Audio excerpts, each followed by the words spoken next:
Good afternoon, and thank you for joining us for another segment of the Jane Irrigation Training Series. I'm Richard Restuccia, Vice President of Water Management Solutions at Jane, and I'm really excited today because we're going to be talking about one of my favorite subjects, water in California, with one of my favorite all-time writers, Mark Arax. I first got to know Mark's writing back in the 90s when I was living in a place called Pismo Beach, California, that has a pretty decent tie to the Fresno area. And Mark wrote this book called In My Father's Name. It was his first book, and I read this, and other people that I discussed books with at the time in the Pismo area read it too, and we all just fell in love with Mark's writing. And then a few years later, when Mark started writing about water too, that I thought that was quite a nice coincidence for all of us. Mark's latest book is called The Dreamt Land. And it's being hailed as one of the most important books about the American West ever written. The LA Times calls it riveting, and I think that's really something when you can write a book about water and it's described as riveting. And they also went on to say that it is a deeply reported work that is keenly alive. And that's what I really appreciate about Mark's writing as well, is you don't just get facts that maybe a great reporter, which Mark is, he was a reporter for the LA Times for quite a while. You don't get just the facts, but he blends it into a story that is always one that you don't want to stop reading. So anyway, Mark, thank you for joining us today. And we really appreciate your work and everything you're doing for water and water conservation in California. Thanks, Richard. I appreciate you having me on. I mean, we're going to say some things that, maybe challenge some of the, irrigation mafia, whatever. Well, so I think it's brave of you to have me on here. Thank you so much. Yeah, thank you. So, well, that's interesting. Now, I also want to mention that we're going to have the chat and the Q&A open. So if people out there watching have some questions, put them in there. And when it's appropriate, I'll go ahead and pass those on to Mark. And we're also going to be giving away some of his books to the people that ask the best questions. So we've got a panel of judges judging those questions, and ask a great question, and we'll definitely send you a book as well. So anyway, Mark, the first thing I kind of want to understand, every day in the paper, it feels like, or in the media today online, we're reading about how bad the drought is and how hot it is in California. And I'm just, in your mind, I'm wondering, how bad is this drought right now? It's very bad. The question is this the second drought in 10 years? Or is it one extended drought that was merely interrupted by a flood year? Which would make it one of the most epic droughts in California's recorded history. You have to go back to the 1920s to find a similar dry period. The difference is we've got 30 million more people living here, and many, many millions of acres of farmland more. So we're having a lot more pressure put on our water system and aquifer. So no, it's dire. We're in a dire situation right now.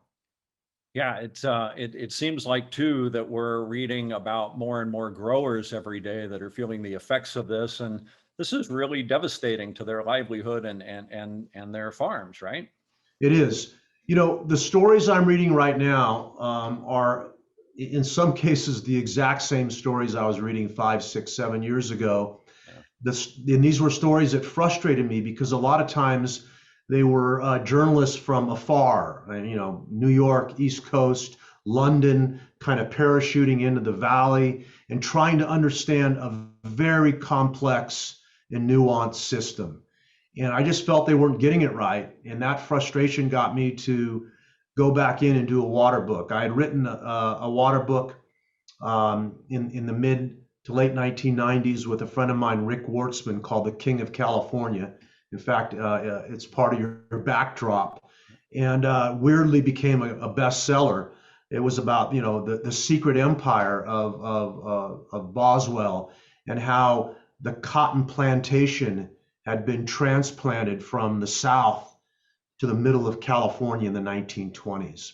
So I thought I'd never write about water again, but the frustration of reading those stories in 2015, 14, got me to do the Dreamt Land. And now I'm reading the same stories, the same people parachuting in and not quite getting the system right. And a couple of them have called, and I said, "Hey, just read the Dreamt Land. I know it's somewhat of a long book, but you'll be able to, once you've read it, I think you can now tell the story of California a little better." So that's where we're at.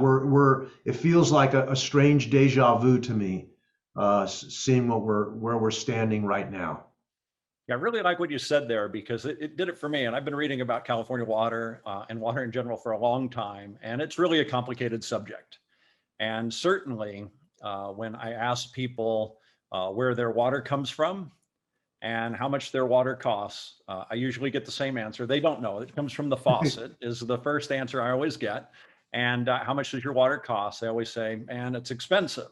But they don't really understand where this need that we have every day comes from. But one thing. When you're talking to people in Southern California, it sounds like to me. Yes. Yes. That's right, right? And we're at the end of the tap. So Yep. we're at the end of the hose here. But so one thing your books do is that you really, you don't simplify it, but you explain it well so people can understand these things. Well, I'm not writing for water geeks, although I want water geeks to read this. I'm not even writing for farmers necessarily or Californians. I'm writing a story thinking that I want the nation to read it. And to do that, when it's water, you have to bring a lot of characters and storytelling to the fore. I mean, people, their eyes glaze over when you start talking about water, and then water necessitates, that you have to write a bit about hydrology, geology, all sorts of things, science, and do it in a way that's lively. So what I'm doing in these books is I'm bringing everything to bear. I'm bringing my own family story. I mean, we're not, my grandfather came here in 1920 and started farming. So that is our narrative. So there's a whole memoir element to this story that I bring to it. And then there's like essays and then historical excavation where you're bringing these fascinating characters from history. I mean, these grand characters who believe that it was their duty to remake California, to invent California. And then you're also bringing in the reportage from today, where I'm out on the land with some of the biggest farmers in the world who have, agreed to tell me their story. Yeah. And that's a difficult thing because they don't tell their story to anybody. So, Boswell's and the King of California, they had never told their story. That's why the subtitle is The Making of a Secret American Empire. The family motto of the Boswells was, as long as the whale never surfaces, it's never harpooned. Yeah. So this idea of being secret, the Gallo story, the biggest winemakers in the world, they never told their story until they started suing each other and found themselves in court. The story of Stuart and Linda Resnick, who are now the biggest farmers in California and the single biggest water users, their story had never been told. And I was able to persuade Mr. Resnick, we'd been playing footsie for a decade and a half, to tell his story. So all this comes in there, and it makes for hopefully a more compelling read that'll get you through some of the tougher, sloggier parts of the book. Yeah, no, definitely a very interesting read, and one that is hard to put down as you're reading it. And as you said, it's not written for water geeks. It's written for people for a general interest. And I think it really captures that well. So Mark, today, the water situation in California, I was talking to somebody this week and they said, I'm thinking about moving out of California because of the water situation. How bad is it? Is that really a reasonable comment that they made? We keep hearing about this exodus out of California. I mean, we've been hearing about it all the time. I mean, the dream is over. The dream is over. We have to be careful with that. I mean, California remains an incredibly dynamic and exciting place. It still draws lots of people. I guess there was some demographic that showed we had, for the first time, a small out migration. But these things, these ebbs and flows change all the time. There are challenges that I can see people saying, wow, I'm looking at an extended wildfire period now of from 4 months to 8, 9 months. We're seeing, California it doesn't need climate change to have climate change. Our own inherent pattern of climate is one that swings wildly. I mean, the average is a lie. There really is no average here. We swing from drought to flood, drought to flood. And so what we're seeing now is we're seeing climate change. I really believe that, hitching on to our own inherent volatile climate. And now we're seeing havocs that we've never seen before. I think we're in for a new period. I mean, when you're seeing wildfires create their own tornadoes, we're in something different. When you're seeing aquifers like I'm seeing, and I've been out on the land again in the last two weeks, seeing aquifers collapse the way they're collapsing right now, we're into a new period. And so, yeah, it creates some anxiety, insecurity, and I could see people saying, you know what, I've done my time in California. It's time to move. Now, the question is, where are you going to move? There are wildfires across the West. You're going to move to where the aquifer is tapped in the middle of the country.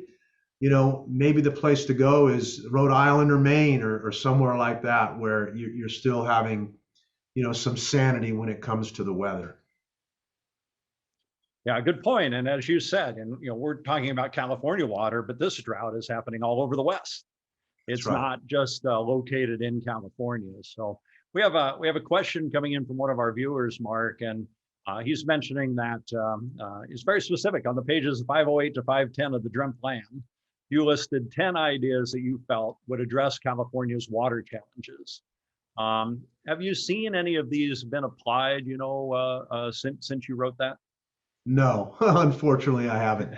So we've got SGMA, the Sustainable Groundwater Management Act. The problem with that, I mean, first of all, we think of California as a very progressive state. But when it comes to natural resources and private property rights and all that, we're very libertarian. So it took us 175 years. We were one of the last states in the country to actually pass a law regulating the taking of groundwater. So it was a bold step, but the problem is they've given 25 years, 2 decades to put it into effect. So it will not stop pumping for another 20 years. And we're right now in crisis.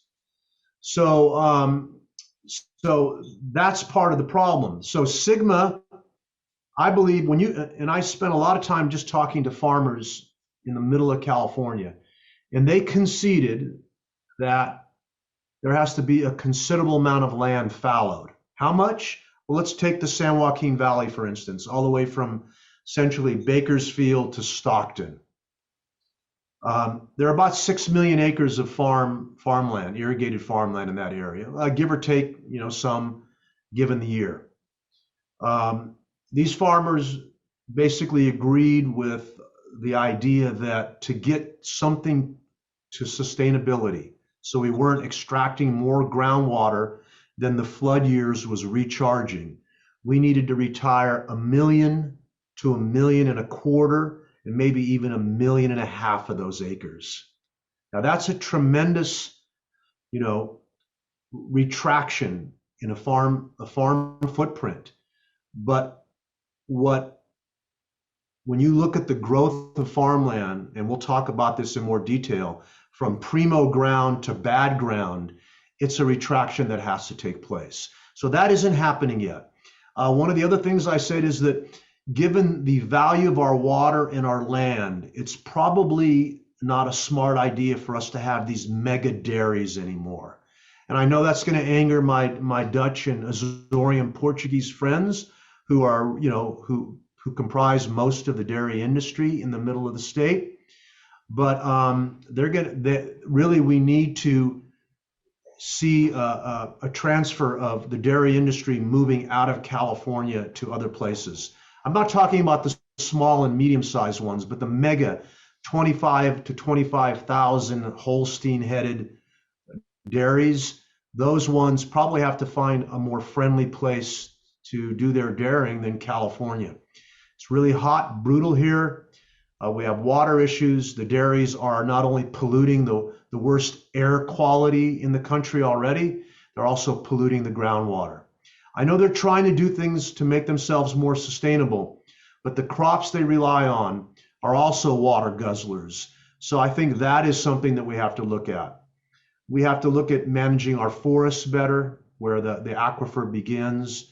We have to look at what's going on, the pressures on the delta. Now there's a lot of growth. We have to look at reducing not just agriculture sprawl, but suburbia sprawl. Is it wise for California to have a quarter of its population living in the path of wildfire? Even as houses are being burned down, new houses are being built in that wildland urban interface. These are things that I think California could afford to do in the past. I'm just not sure with climate change that we can do this anymore. And so we bumped up against the limit line. That's what's happened. And a new reality has to emerge from that. And I'm not sure we're up to the task right now. We're still operating as if it's the old, it's the old measurements. It's the old California. Right. So what are some of the things we have to do, Mark, to be up to the task, right? What needs to change? Well, I just said two of them. The footprint of agriculture has to come down. We have to stop growing in the path of wildfire. If we grow, we have to grow up, not out. That whole model of sprawl has to end. We're looking at, does desalinization work? I mean, there's a whole debate about that. I think Los Angeles has done a wonderful job. Southern California has done a wonderful job of finding ways to recycle water, capture water, store water. I think the days of dam building have to end, because when you have these extended droughts, you've got basically an empty dam somewhere. On my river in my backyard, it's the San Joaquin River. It's already been dammed 6 times. The farmers think they could dam their way out of this. They can't. A 7th dam on the San Joaquin River is not going to work. What we need to do is capture floodwaters down on the valley floor and park them in these underground water basins. There's a water basin about 40 minutes from me. It has the potential to park 1 million acre-feet of water inside it. And it's built in such a way, the hydrology and geology are such a way that when you park that water in, it will stay within this kind of clay linings. It won't migrate out. Well, that's like a dam. So, if we get a couple flood years, build that thing, park it there. Farmers in cities can maybe draw on that in the drought years. These are the kinds of things we have to do. We have to think in a whole nother way. We're stuck on an old pattern, and maybe the only good thing about drought is that it's in drought time that we start innovating solutions. And now with climate change, maybe it's in climate change time that we start innovating solutions that will gird us for the next half century.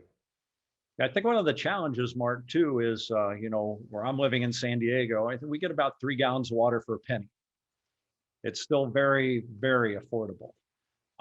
What about things like tiered water pricing in the cities? Is this the type of things that should be implemented? Are you for those? Do you like those? What do you think about that? Yeah, I mean, people are paying quite a bit of money for their water in Los Angeles. I don't know what it's like in San Diego. I mean, you guys are still trying to steal water from the Imperial, so and it's an interesting little theft there, because many of the huge growers in Imperial who were water rich, that they got their second homes, if not their first homes, in San Diego. So it's weird stuff. But yeah, I think water pricing. We have to start metering wells, agricultural wells in the San Joaquin Valley, because the farming community can fool itself and say that we're not drawing that much water, but the meter doesn't lie. So those things have to happen, even as we're retiring the ground that should not never have been farmed because it's uphill, rocky, gravelly, very class 3, class 4 soil. We expanded on that because we had the water to do it. And it was not a wise move to extend the footprint of agriculture beyond sustainability. We did that, and it's very tough now to ask for that water back. Yeah. Well, I think we're seeing, right, this water metering is becoming a big deal, right? It's surprising to hear or to learn that we don't have accurate data on how much water we're using, right? Because we're not metering, but technology is changing that now. Sigma is changing that. It's nice to see products like the Jane Pulse product that automatically meters water and automatically sends a report to the growers or the water agencies to let them know how much water is being used. I think that's a good thing. I see the technology getting better to help. I'd like to see the adaptability of that technology happen a little faster, but I think that's very Yeah, I good. mean, it's a great point. Much of the technology and the drip irrigation and things like that, it has the potential to really help us. So far, what the farmer has used that technology for is to increase his yields. So you look 20 years ago, 25 years ago, the average almond orchard might have yielded, 1,800 to 2,000 pounds an acre. Now, a lot of almond guys are getting 4,000, if not more, pounds per acre. So the technology has gone to yielding more crop, creating a bit of a surplus, maybe a glut, and also creating an aggregate water use that may be even bigger than the old days, because the drip line can take you onto ground that's uphill that never could have been farmed before, and it could take you onto very poor soil that should have never been farmed. But because of that ability to deliver water and chemical to a precise root zone, you could plant an almond in almost anything. I mean, the dirt is almost superfluous. The dirt is there to almost stand up the plant, and the drip line does the rest. So we have a question coming in, and it's kind of a dual question. It has to do with almonds too, right? So we've got lots of media reporting on the situation with water and the drought. We hear Bill Maher suggesting a few weeks ago on his show that we should stop eating almonds. Is this helping? Is this hurting? What do you feel about all that? I like Bill Maher, but when it comes to that rant he gave, I mean, he sounded like a jackass, really.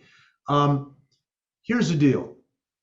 He's complaining because the faucets and swimming pools and showers of Los Angeles and Southern California are being limited by this drought. And he's looking and demonizing the almond grower who is in another water basin. So he wants almonds not to be grown here, or the footprint reduced. Okay, that's a conversation we need to have. But to hear it from Southern California is not only ironic, it's a bit of hypocrisy, because LA ran out of its little puny river more than a century and a quarter ago, and it tapped its aquifer to the point that in the early 1900s, LA had to go up and over the mountain 30 miles away to steal a river, the Owens River. And that became one of our most famous movies, Chinatown. So if LA wants to come up and over the Tehachapis into the San Joaquin Valley and tell farmers who are using their own rivers to grow those almonds that, hey, we want your water now so we can grow more suburbs across the desert of Southern California, well, that changes the equation a little bit. So to demonize the almond like he did is really a simplification, and his anger is misplaced. His anger should be looking at the whole of it and also looking at LA's growth and Southern California's its own sustainability issues. Yeah, I saw that, and I had a lot of challenges with it myself. And one of the others was somehow he was making this reference that the water could be used to fight wildfires or something. Oh, that's ludicrous. And the audience goes crazy, right? And Yeah, no. He's cherry picking a bunch of stuff. It makes for a good 10-minute bit, but it's just not true. It's just not true, and it doesn't advance anything. All it does is it just puts more gasoline on water wars. Yeah. So, speaking of more gasoline on water wars, what about the privatization of water? Is this something we should be looking to do more or less, or what are your feelings on that? Well, water is it belongs to the public. Okay, I mean it's a public resource. How we've gotten to the position where a farmer could own 15% of the Kings River like the Boswells do is it's really strange. I mean, how is it that a public resource has been privatized? So no, I think we've moved too far in the direction of privatization. You know, it began with the gold rush, right? We took this resource.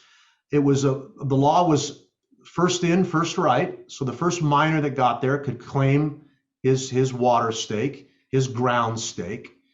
And the law ended up saying that appropriation was a righteous appropriation, a righteous taking.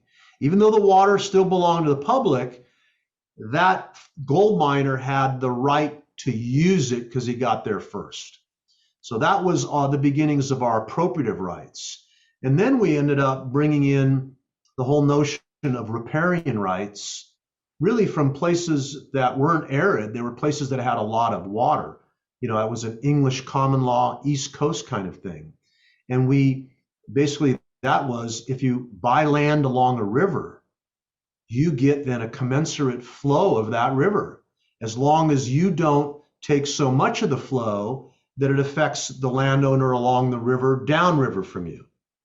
So what we did is, and I don't want to sound like a lawyer here, but we ended up melding these appropriative rights and riparian rights and having a strange, it was kind of a shotgun wedding between the two, a very strange way of adjudicating water in this state, to the point where, you know, in the early 1900s, late 1800s, when the rivers, when gold mining shut down and then the farmers started to, you know, taking their share of the rivers, you had so many claims on the rivers. For instance, on the San Joaquin, you had maybe 700 times more claims on the San Joaquin River for water than you actually had in the heaviest year of snow melt down that river. So we were way over appropriated. And it took years and years and many, many lawsuits. I mean, the lawyers made a lot of wealth from this, trying to figure out some sanity. And we still haven't found sanity. I do think in drought years, farmers north of the Delta, rice farmers who may be a little more water rich than the farmers south of the Delta, if they decide that they want to idle some rice ground and become partners in nut orchards with the farmers in the middle, and they'd agree to sell some acre feet for a good profit, I think that's all right, a farm to farm transfer. I get a little more nervous when we talk about farm to urban transfers, because that means we're just going to create more suburbia on top of farmland. And that is not a way out of our situation. Yeah, that's a really good point, Mark. And one thing I was wondering, as you were saying, and I've wondered this a lot, how did you get motivated to write this book, The Dreamt Land? What was the thing that kicked you into action, right? Because I think you studied for 5 years this water situation before you wrote it, or as you wrote it. It was a quite a big undertaking and a very successful one, I think. Yeah. What was the catalyst? What happened? Well, okay. When you grow up in a place, I think, you grow up dumb to that place. You don't know really what's at work. We had we had this lattice work of canals and ditches that extended almost like veins, arteries through the valley. They ran right through the middle of Fresno. When I was growing up, every year you'd have mostly Mexican kids who didn't have swimming pools would swim in the irrigation canals and drown, and their bodies would be fished out after irrigation season sometimes. And we never thought to, the community never stopped to say, well, why are these ditches and canals running through town and there's no fences along them? They're just open. So as a kid, you're growing up, you're saying, you don't ask yourself, you just assume that every city in the world has ditches running through it. Well, they don't. It's a very weird thing.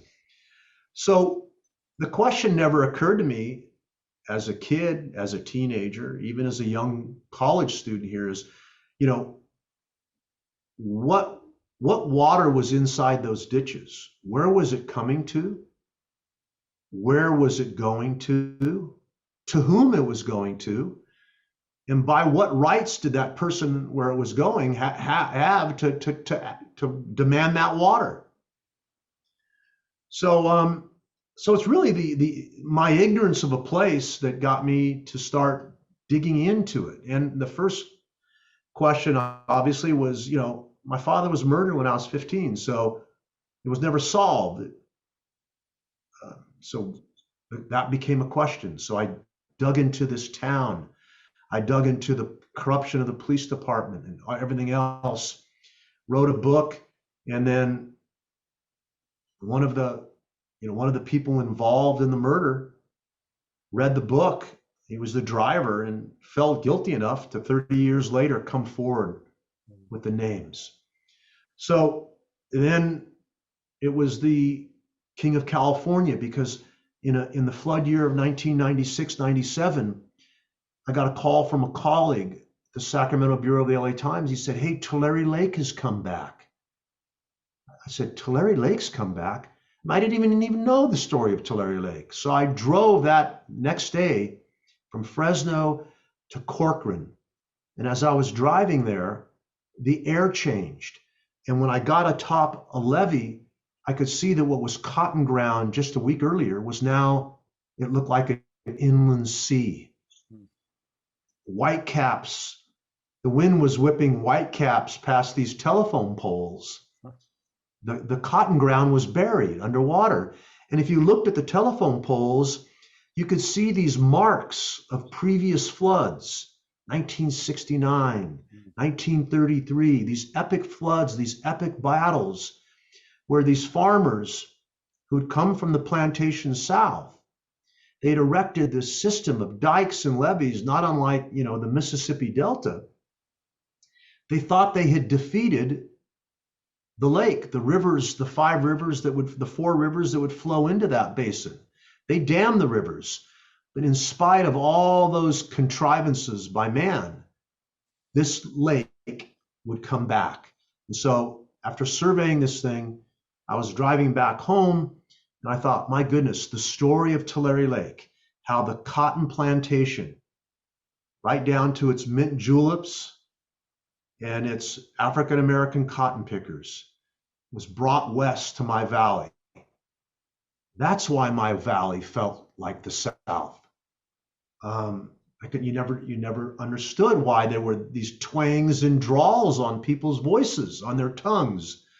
Then the Dust Bowl Okies followed, and all the other groups followed, and grafted their narratives onto this land. My grandfather and the Armenians came. Theirs was a journey out of genocide. They landed here in 1916, 1917, and created really a raisin industry. So So it was just all those questions about who we were, what this defiance of nature. I mean, if you look at the alteration of the land in the San Joaquin Valley from marsh and desert to what it is today, the flattening of all the hills by the Fresno scraper, you know, scientists call this the most altered landscape in the world by the hand of humans. So all that created this mystery, and it was into that I kind of dove, and I'm still trying to figure it out. You know, I'll probably die trying to figure out this place and never have it all, you know, all It's figured. pretty, yeah, it's pretty fascinating, right? And it's really the history. It's the history of California. It's super interesting from that perspective too. Yeah. So, so Mark, I know you're working on something else now, right? What's the next thing for you? Well, I'm writing some pieces on the drought, and then I got a book, a novel I'm writing that I've been playing with. It's about this place, but it'll free me up. I'm hoping to, you know, from the fact, you know, having to fact check, and you know, I can make up some stuff. I can be, you know, a little creative. You know, I think I've pushed the nonfiction form about as far as you could push it. And you know, I'll write about it as fiction, and that way, you know, some of my aunts and uncles and family members who have been upset at my depiction of family, if they get mad and say that's me you're writing about, I'll say no, that's fiction, that's a composite. Some of the, you know, farmers and others who are angry, you know, they can't blame me if I'm engaging in fiction. So it's hard writing about California when you live in a place. It gives you an advantage. I think you could tell it in a truer way, but you're also telling on your own place. You're hanging out your dirty laundry Yeah. of the place. And so, yeah, I'm looking forward to doing some fiction and then continue on the nonfiction too. And you know, just keep telling the story. I have no desire to go anywhere else but California.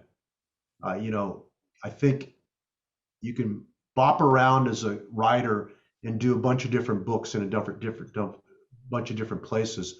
I want to stay to this place and see if, you know, I can add to the narrative. I'm solving some things, and it's just like just building on top of something.